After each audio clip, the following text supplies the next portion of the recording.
C.O. Cannon here from Fiction Atlas Press, bringing you another Indie Connection. Today I'd like to tell you about some indie books that you might enjoy if you're a fan of Gilded by Marissa Meyer. The first book I have for you is called The Miller's Girl by Nina Claire. Once upon a time there was a foolish miller who claimed his daughter could spin straw into gold. All Adela wants is to keep her family together, keep a roof over her brothers' heads, put food on the table, and not draw attention to herself, for she's no time for suitors. But all that is shattered when she's dragged from the village by a greedy king in order to spin straw into gold, or die. Suddenly life has become very dangerous, and which impending fate is worse, execution, or a forced marriage to a mad old king? It will take faith, courage, and otherworldly help for Adela to outwit those who would destroy her and her loved ones. And a happy ending is something she can only hope for. The second book I have for you is called Goldheart by Kenley Davidson. Kidnapped, abandoned, and betrayed. At least no one's asking her to spin straw into gold. Elaine was happy with her quiet, simple life.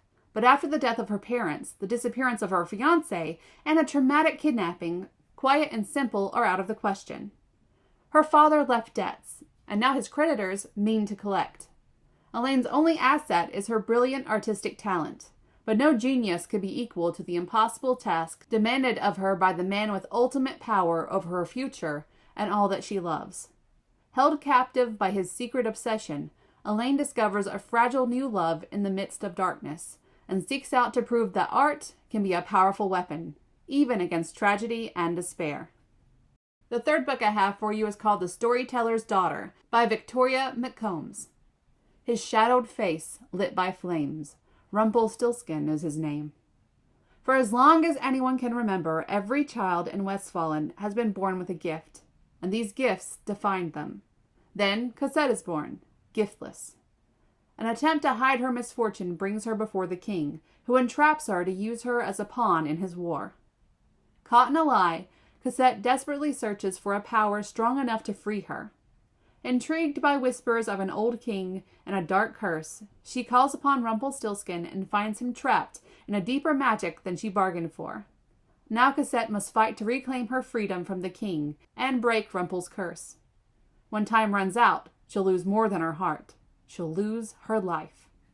And the last book I have for you is called Spin by Genevieve Rass. A necklace, a ring, a child. There is always a price one is willing to pay. Lila sees her impending death in the mountains of straw waiting to be spun into gold. Faced with the impossible, she makes the impossible decision to survive, no matter what the cost. A shadowy stranger sees an opportunity for vengeance.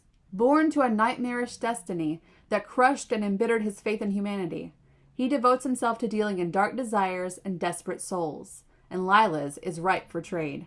When the stranger asks his price, Lila is bound by blood and magic to pay. His own heart was never supposed to be part of the deal.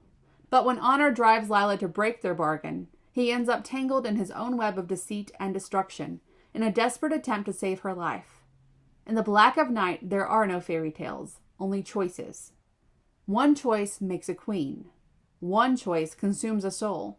It's a roll of the dice in a game where love is everyone's undoing. Okay, that's all for me this week. I'll see you next week on The Indie Connection. Bye!